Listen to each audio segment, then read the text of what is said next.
시편 150편 1절부터 6절까지 한 목소리로 같이 읽겠습니다.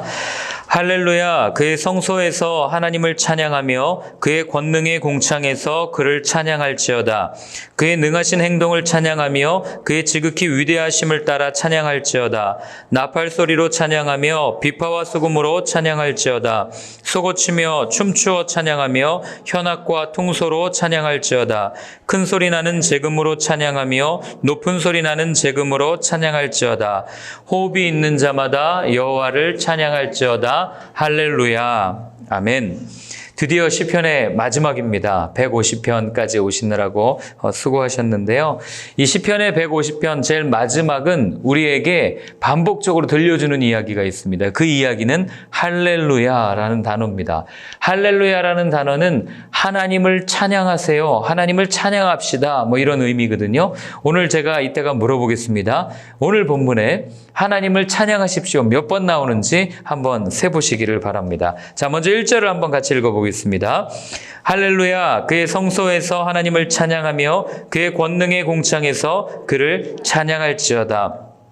시편의 저자가 우리에게 하나님을 찬양하라고 이야기하는데 제일 먼저 어디에서 찬양하냐면 그의 성소에서, 그리고 그의 권능의 궁창에서 그를 찬양하십시오, 이렇게 이야기합니다. 여러분, 성소라는 곳은 어떤 곳입니까? 하나님의 임재를 경험할 수 있는 곳이죠. 하나님께서 늘 머무시겠다고 말씀하신 곳이 솔로몬 성전이었고 모세가 지은 성막 안에 성소, 그 중에서도 지성소였다는 것을 우리는 기억합니다. 그리고 오늘 두 번째로 그의 권능의 궁창에서 찬양해라, 이렇게 되어 있는데, 권능의 궁창이라는 얘기는 하나님의 능력이 나타나는 바로 그곳을 상징하는 단어입니다. 그럼 우리는 여기서 알게 됩니다. 우리는 어디에서 찬양합니까? 성소에서 찬양합니다. 하나님의 임재가 있는 곳에서 찬양합니다. 우리는 하나님의 능력이 나타나는 권능의 궁창에서 찬양합니다. 이렇게 우리한테 권면하는 거죠. 우리는 이 구절을 읽으면서 성소 또는 권능의 궁창을 교회 또는 예배처소 또는 무언가 거룩한 곳이라고 생각할 수 있지만, 가만히 생각해 보면 우리 가운데 하나님의 임재가 나타나는 곳은 어디입니까? 우리 가운데 하나님의 능력이 나타나는 장소는 어디예요? 우리가 매일매일 부딪히면서 살아가는 우리의 소소한 일상이 곧 하나님의 임재가 나타나는 곳이라는 것을 우리는 압니다. 그러면 오늘 시편은 우리한테 뭐라고 얘기하는 거예요? 하나님의 임재가 있는 그곳, 우리가 살아가는 매일매일의 삶, 매일매일의 소소한 일상 가운데 하나님을 찬양하십시오라고 우리한테 권면한다는 것을 알게 되는 거죠. 그리고 또 하나 생각할 수 있는 것은, 자, 하나님의 임재가 있는 곳이 성소라면 우리의 삶, 우리의 일상 가운데 찬양한다고 말씀드렸잖아요. 그러면 하나님을 찬양하는 하나님의 자녀, 하나님의 백성, 오늘날로 얘기하면 그리스도인이 서 있는 그곳, 그리스도인이 살아가는 삶의 현장이 하나님이 임재하시는 성소가 될 수 있다는 것을 우리한테 말해주는 겁니다. 베드로서에 보면 그렇게 고백하고 있죠. 너희는 왕 같은 제사장이라고 이야기합니다. 물론 우리에게 대제사장은 한 분이세요. 하나님의 보좌 앞에 나아갈 수 있도록 매일매일 중보로 도우시는 분은 오직 예수 그리스도 한 분이시지만, 그러나 그 대제사장 옆에서 제사를 돕고 이 모든 일을 수발되는 제사장은 여럿이잖아요. 그 제사장을 바로 우리라고 칭해 준 거죠. 그렇기 때문에 이제 우리는 더 이상 목사와 같은 저를 통해서 하나님 앞에 나아가는 것이 아니라 예수 그리스도라고 하는 대제사장을 통해서 누구든지 하나님 앞에 나아갈 수 있는 존재가 되었고, 그렇게 우리가 제사장된 삶을 살아간다면 우리의 삶이 하나님을 예배하는 성소가 될 수 있다는 겁니다. 우리의 삶이 하나님의 능력이 나타나는 권능의 궁창이 될 수 있다는 거죠. 그러니 하나님의 자녀가 복입니다라는 말이 여기서도 증명되는 거 아니겠습니까? 아브라함을 복으로 만들어주셨지 복을 구하는 자로 만들지 않으셨다는 것, 우리 잘 알고 있지 않습니까? 그렇기 때문에 여러분이나 저나 그냥 존재 자체가 복입니다. 이 자부심을 가지고 살아가시길 바라요. 내가 하나님을 온전히 예배하는 삶을 산다면 나의 삶을 통해서 내 가정이 복을 받게 될 겁니다. 나의 삶을 통해서 내가 처해 있는 상황, 또 내가 속해 있는 가정, 내가 속해 있는 직장, 내가 속해 있는 학교, 그 어느 곳이나 나를 통하여서 그곳에 하나님의 축복이 임합니다라는 것을 꼭 기억하시길 바라요. 이걸 잊고 사는 거는요, 제가 주머니에 돈이 많아요, 아니, 많다는 게 아니라 예를 드는 겁니다. 돈이 많습니다. 아버지가 용돈을 많이 주셨어요. 그래가지고 막 두둑하게 넣고 다니는데 그걸 다 잊어버리고 내 주머니에 돈이 있다는 사실을 망각한 채 나는 돈이 없구나. 나는 불쌍한 사람이야 하면서 남에게 가서 구걸하는 그런 어리석은 모습과 똑같은 겁니다. 그러니 이미 하나님이 우리에게 쏟아부어 주신 그 복을 오늘도 충만히 누릴 수 있는 여러분들의 삶이 되었으면 좋겠습니다. 자, 2절을 한번 같이 읽겠습니다. 그의 능하신 행동을 찬양하며 그의 지극히 위대하심을 따라 찬양할지어다. 아멘. 자, 우리가 어떤 것을 찬양해야 되냐면 오늘 시편은 제일 먼저 그의 능하신 행동을 찬양하며 라고 분명하게 이야기하고 있고 그의 지극히 위대하심을 따라 찬양하라 이렇게 얘기합니다. 자, 그의 능하신 행동이 어떤 거고 그의 위대하심이 어떤 겁니까? 자, 이 시편 마지막 5편은 언제 기록되었는지 말씀드렸죠. 바벨론 포로기를 겪은 이후에 이 노래들이 기록되었다고, 그리고 성소에 올라가면서 성전에서 예배를 드리면서 불렀던 찬양이라고 말씀을 드렸습니다. 자, 그럼 그들은 어떤 걸 생각하겠어요? 하나님께서 자기들을 구원하셨다. 그리고 그의 능력이 나타났다. 이 고백을 할 수밖에 없는 거죠. 그 포로에서 누가 구원해 줬습니까? 그 왕이 구원해 줬습니까? 아니면 자기들이 독립투쟁해가지고 다시 자기들 땅으로 돌아왔습니까? 그게 아니라 이미 하나님께서 예레미야를 통해서 약속하신 대로 70년의 기한이 차면 회복될 것이라는 그 약속의 말씀대로 그들이 회복되었고, 그리고 그 어려움 가운데 하나님께서 구원해 주신 것을 그들이 알았습니다. 그리고 그들이 와서 다시 한번 말씀을 묵상했을 때 자기들의 선조들이 어떻게 애굽에서 구원되었는지를 알게 된 거예요. 누가 구원했습니까? 모세라는 어떤 독립투사가 나타나서 바로에게 폭탄을 던지면서 우리를 민족에게 독립을 주십시오. 우리 그렇게 성경 읽을 수 있지만 사실은 그 이전에 아브라함에게 이미 하나님께서 3, 4대 만에 400년 만에 이끌어낼 거야라는 약속의 말씀을 주신 거죠. 그러니 그들은 어떤 고백을 합니까? 그 모든 어려운 상황에서 우리를 구원해 주신 분은 하나님이시고 그 구원을 누가 받습니까? 애굽 사람들이 보았고 바벨론 사람들이 본 거 아니에요. 그러니 그들의 그 삶을 통해서 누가 드러나는 거야? 하나님의 위대하심, 하나님의 능력이 드러난다는 것을 오늘 우리한테 이야기를 해주는 거죠. 우리가 이 구절을 잘못 읽으면 이것을 우리의 삶에 적용해서 하나님 내게도 강한 힘을 주셔서 세상 사람들이 깜짝 놀라게 해주세요. 나의 삶을 통해서 하나님이 좀 드러나게 해주세요 라고 기도할 수 있습니다.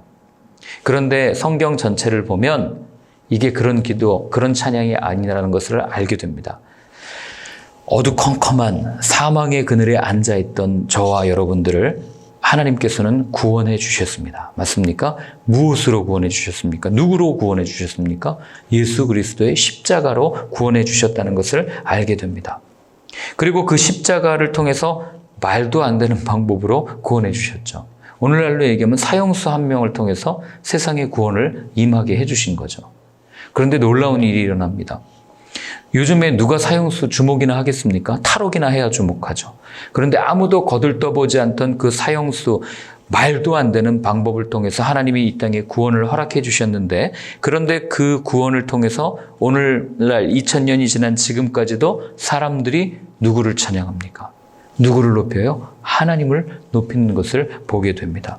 세상이 무능력하다고 말하는 그 십자가에서 죽으신 그분을 위대하다고 찬양하는 거예요.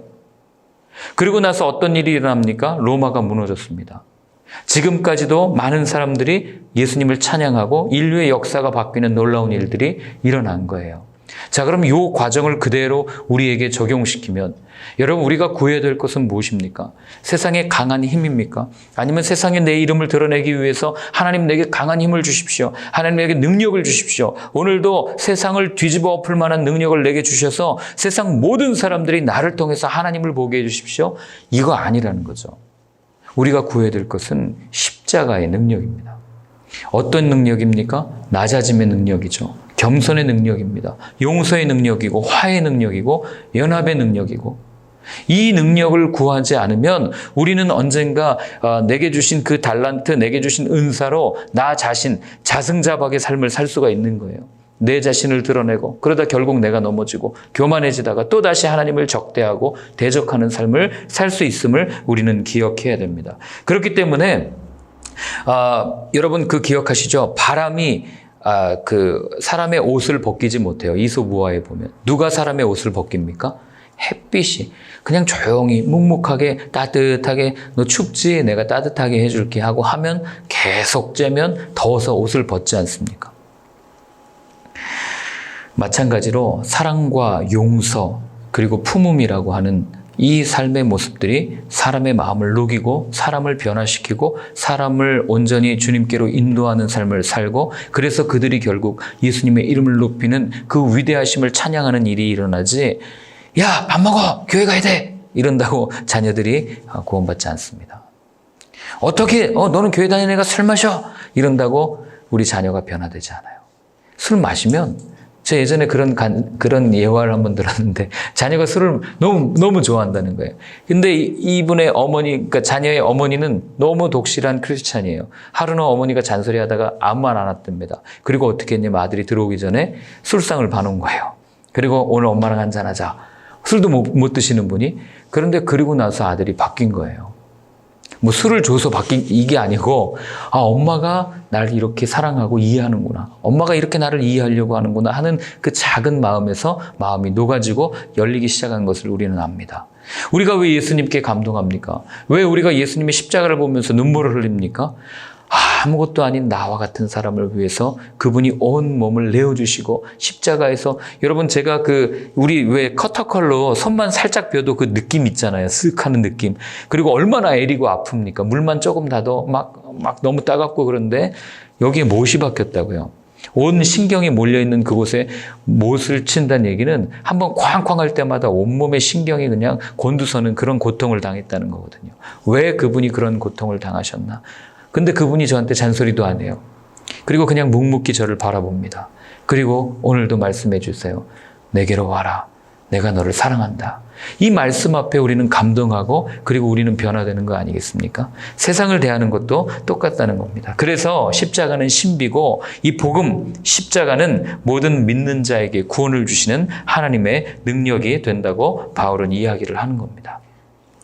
우리 3절부터 5절을 한번 같이 읽어보겠습니다. 나팔소리로 찬양하며 비파와 수금으로 찬양할지어다. 소고치며 춤추어 찬양하며 현악과 통소로 찬양할지어다. 큰 소리 나는 제금으로 찬양하며 높은 소리 나는 제금으로 찬양할지어다. 아멘. 자, 오늘 시편의 저자가 또 우리한테 찬양을 하는데 어떻게 찬양하라고 이야기하냐면 할 수 있는 모든 것으로 다 찬양하십시오. 그렇게 이야기합니다. 제가 어제도 엊그저께인가요? 찬양은 우리의 삶이 곧 예배지만 우리의 삶을 드리는 것이 찬양입니다. 그렇게 말씀을 드렸죠. 자, 그러면 우리가 어떻게 찬양할 수 있는 거예요? 우리의 삶의 모든 방법, 우리가 드릴 수 있는 모든 것을 총동원해서 하나님 앞에 예배하고 찬양할 수 있음을 오늘 시편 저자는 우리한테 권면하는 겁니다. 일례로 단편적인 예지만 한 불과 20년 전만에 20년이 뭐예요? 한 20년, 30년? 예, 제가 중학교 다닐 때 교회에 어떤 일이 있었냐면 그때 한창 경배와 찬양이라는 붐이 일어났습니다. 그래서 갔더니 드럼 치고 베이스 기타 치고 너무 멋있는 거예요. 그래서 물론 잘못된 동기죠. 그래서 교회에 가서 우리 학생회에도 드럼을 사야 됩니다. 베이스 기타를 사야 됩니다. 우리들을 좀 학원에 좀 보내주십시오. 그때 무슨 용기로 그런 얘기를 했는지 모르겠지만 우리 장로님께 그런 거 하고 막 이렇게 했다가 엄청 혼났습니다. 왜 혼났냐면 어떻게 그때 헤비메탈 이런 게 유행이었거든요. 근데 그 데스메탈 이런 거는 정말 악한 영을 찬양하고 이런 일들이 있었어요. 박쥐 뜯어먹고 이런 걸 보면서 어떻게 사탄을 찬양하는 악기를 가지고 교회에서 찬양할 수 있냐. 정신 좀 차려라. 이렇게 제가 엄청 혼났던 기억이 있습니다. 드럼 산다고 한번 얘기했다가 사탄의 자식이 됐던 그런 기억이 있는데 근데 우리는요, 이게 얼마나 그릇된 생각이냐면 우리의 기준을 가지고 이거는 사탄 거, 이거는 하나님 거 이렇게 너무나도 쉽게 구분한다는 거예요. 그런데 세상에 그럼 사탄의 영역이 있고 하나님의 영역이 따로 있습니까? 이걸 우리가 생각해 봐야 돼요. 물론 우리가 나쁜 짓을 하는 그곳에는 악한 영의 역사가 분명히 있습니다. 그러면 우린 거기서 질문해야 돼요. 악한 영의 역사가 있는 그곳에는 하나님의 통치하심이 없는가? 이 질문을 해야 되는 거죠. 여러분, 전쟁이 일어나고 나쁜 사람들이 나쁜 의도를 가지고 전쟁하는 그곳에 하나님의 역사, 하나님의 통치는 없겠습니까? 우린 그걸 물어요. 왜 하나님은 도대체 이 땅에 전쟁을 그렇게 허락하시고 그렇게 그곳에 하나님은 침묵하고 계시는가? 아니요. 하나님은 그곳에 함께 하고 계십니다. 함께 죽으시고 계시고 함께 고난받고 계세요. 이걸 그대로 설명하는 게 욥기잖아요. 욥이 가서 얼마나 하나님을 잘 섬깁니까? 그러니 사단이 와가지고 회의할 때 그 하나님이 복 주니까 욥이 그렇게 섬기는 거죠. 하고 하나님이 욥에게 그 사단이 시험하는 것들을 허락하십니다. 그리고 욥을 가만히 내버려 두십니까? 가만히 내버려 뒀다면 그 욥이 그냥 그 고생 가운데 고난 가운데 죽도록 내버려 두셨어야 돼요. 그런데 하나님 그렇게 하지 않으시잖아요. 계속해서 주목해서 보시고 그의 생명은 건들지 말라라는 그 한마디 말을 통해서 내가 욥을 얼마나 사랑하고 있는지가 드러나는 게 그 한마디 말이거든요. 그리고 나서 그냥 내버려 두지 않고 마지막에 어떻게 합니까? 친구들로부터 온갖 비난을 받고 있던 욥에게 주님께서 친히 강한 바람 가운데 나타나셔서 뭐라고 말씀하세요? 욥을 세워주시잖아요. 이게 하나님의 역사하심이에요. 하나님의 방법입니다. 우리는 이건 하나님의 영역, 사단의 영역 나눠놓지만 아니요. 세상 모든 영역에는 하나님의 통치하심이 있습니다. 이걸 주장했던 그 신학자가 아브라함 카이퍼라고 하는 네덜란드 수상이고 네덜란드 목사고 뭐 이랬던 사람이에요. 영역 주권론이라고 얘기하는데 그렇기 때문에 이거를 그 바울이 디모데에게 분명하게 이야기해 줍니다. 사실 우리는 신앙을 갖고 살면요, 이 경계를 딱 정해놓고 이거 넘어가면 안 돼, 이건 선하고 이건 악한 거야, 이렇게 이분법적으로 사고하기가 쉽거든요. 근데 바울이 디모데한테 뭐라고 하냐면 한번 찾아보겠습니다. 디모데전서 4장 4절부터 5절 말씀입니다. 디모데전서 4장 4절부터 5절. 자, 우리 한 목소리로 함께 같이 읽겠습니다. 하나님께서 지으신 모든 것이 선함에 감사함으로 받으면 버릴 것이 없나니 하나님의 말씀과 기도로 거룩하여짐이니라. 아멘. 하나님께서 지으신 건 다 선한 거예요. 그렇기 때문에 말씀과 기도로 거룩하여진다. 이 얘기를 바울이 디모데한테 해주고 있는 겁니다. 무슨 얘기입니까? 색안경 끼고 자기의 기준을 가지고 평가하거나 바라보지 말고 하나님께서 지으신 모든 것이 선하기 때문에 그 모든 방법들, 그 도구들이 선하게 사용될 수 있도록 하나님의 말씀과 기도로 충만하게 그렇게 채워가라. 그런 권면을 바울이 하는 것들을 보게 됩니다. 자, 두 번째로 이 악기로 찬양한다. 오늘 나팔소리, 비파, 수금, 속옷, 그 다음에 현악, 퉁소, 그 다음에 큰 소리 나는 재금, 높은 소리 나는 재금, 뭐 우리가 잘 알지 못하는 악기들을 이렇게 했는데 재금 같은 거는 심벌즈 같은 거예요. 크게 이렇게 쾅쾅 치는 악기인데 모든 악기를 가지고 찬양하라는 말 이면에 어떤 것이 숨어 있냐면 여러분 제가 아침에 찬양을 혼자 거의 독창할 때가 많잖아요. 근데 이 찬양을 할 때 제가 예를 들어서 기타를 좀 잘 친다. 얼마나 이 시간이 풍성해지겠습니까? 그렇지 않겠어요? 제가 기타를 배워볼까 했는데 제가 한 4년 전에 기타, 아이유 기타라는 조그만 그 예쁜 기타가 있어요. 그걸 비싸게 주고 샀다가 안 치니까 그냥 또 팔았어요. 우리 권명철 목사님이 중고로 팔아줬는데 그리고 나서는 이거 기타는 재능 있는 사람들이 해야지 내가 하면 안 돼 하고 안 치고 있는데 만약에 제가 기타 치면서 찬양한다고 생각해 보세요.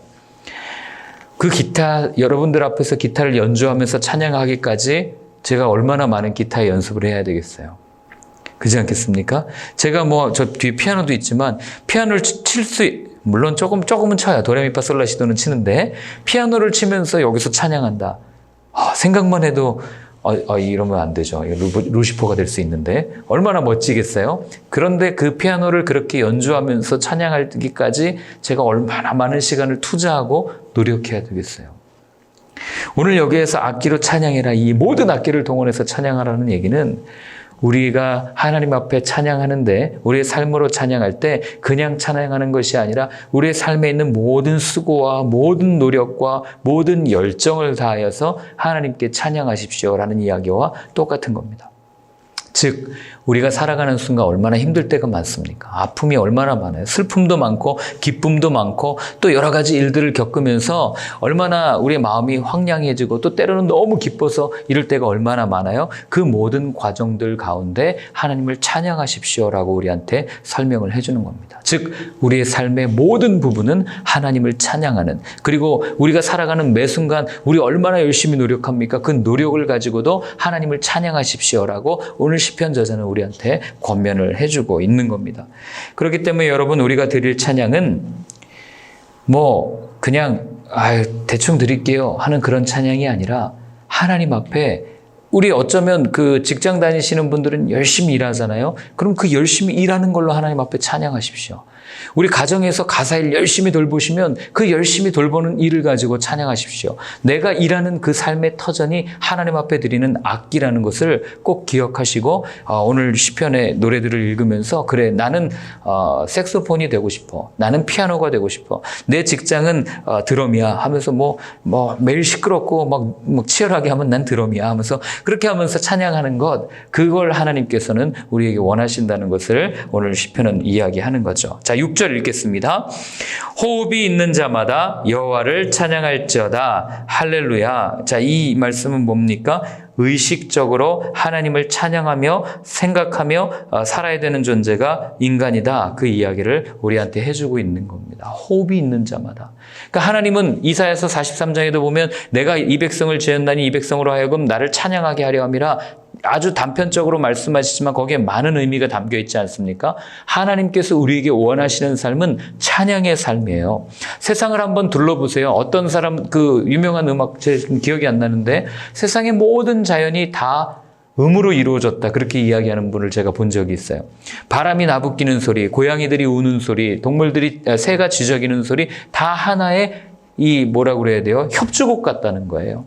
얼마나 아름답게 찬양 소리가, 그 음계가 되어 있는지, 하나님이 만드신 그 세상이 너무 오묘하게 하나님을 찬양하는 그런 삶, 하나님께서 세상을 만들어 주셨습니다. 그렇게 이야기를 하는 거죠. 왜 우리가 자연에 가면 힐링이 되겠어요? 왜 가면 회복이 되겠습니까? 그냥 가만히 앉아서 계곡물이 흐르는, 졸졸졸졸 흐르는 소리만 들어도 마음이 너무 좋잖아요.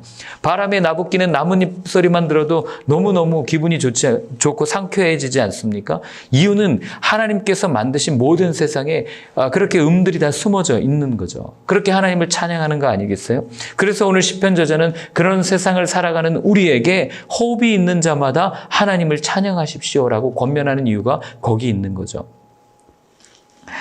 자, 그러면 하나님을 찬양하라고 얘기하는데, 제가 아까 질문을 드렸습니다. 오늘 시편에 몇 번이나 나올까요?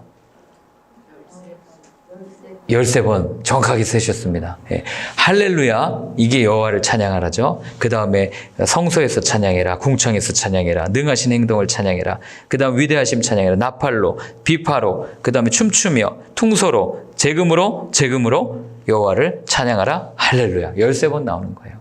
시편이 하나님을 찬양하는 노래, 인간의 삶 속에서 다윗의 고백도 우리가 들었고, 그 어려움 가운데서 하나님을 고백했고, 하나님 앞에 절규했고, 그런 모든 찬양을 다 우리가 그동안 읽어왔는데, 그 모든 것의 제일 마지막, 어쩌면 시편 150편은 그 모든 찬양의 결론 부분이고 마지막 부분인데, 그 마지막에 우리한테 13번이나 권면하면서 이야기하는 것은 하나님을 찬양하십시오라는 거죠. 그래서 오늘 우리가 아까 불렀잖아요. 내 영혼아 주님을 찬양하라. 내 영혼아 주님을 송축하라. 이 고백이 오늘, 어쩌면 주님 앞에 가는, 천국에서도 찬양하는 삶을 산다 그러잖아요. 주님 앞에서 서는 그날까지 우리의 삶의 기도 제목이요, 우리의 삶의 소원이었으면 좋겠습니다. 힘들고 어렵지만 하나님, 오늘도 내 입술을, 내 영혼이, 내 마음이, 내 행동이, 내 눈이, 내 삶이 하나님을 찬양하는 삶이 되게 하여 주옵소서. 호흡이 있는 자마다 하나님 찬양하라고 그러지 않았습니까? 하나님, 오늘도 하나님의 이름을 높이며 나아갑니다. 하나님 찬양하며 나아갈 때 내 삶이 열리는 놀라운 기적을 맛보게 하여 주옵소서. 기도하는 저희의 삶이 되었으면 좋겠습니다. 함께 같이 기도하겠습니다. 하나님 아버지, 오늘 저희들 함께 같이 기도합니다. 우리 입술이, 내 삶 자체가 날마다 하나님을 찬양하고 하나님의 그 위대하신 그 십자가 사건, 그 구원의 사건을 노래하는 나의 삶이 되게 하여 주옵소서. 우리 그렇게 한번 같이 기도하겠습니다. 하나님 아버지, 호흡이 있는 자마다 하나님을 찬양하라, 여호와를 찬양하라, 그렇게 우리에게 말씀하여 주셨습니다. 그의 능하신 행동을 찬양하며 지극히 위대하심을 따라 찬양할지어다. 예, 주님, 우리가 찬양 찬양할 것은 오직 십자가, 주님께서 우리에게 베풀어 주셨던 그 사랑밖에 없음을 고백합니다. 하나님 아버지, 우리 가운데 은혜를 부어주신 그 은혜를 찬양하게 도와주시고, 나 자신을 찬양하는 이 세상 가운데서 더 이상 나를 찬양하는 입술을 닫고 내 눈을 들어 주님을 찬양하며 나가는 우리의 삶이 되어질 수 있도록 하나님, 그래서 우리의 모든 삶의 영역 가운데서 하나님의 이름을 드러내고 하나님을 높이며 내 주위에 있는 모든 사람들이 하나님을 높이는 그 모습을 통해서 하나님의 위대하심을 고백하며 나아가는 나의 삶이 될 수 있도록 주님 인도하여 주시옵소서.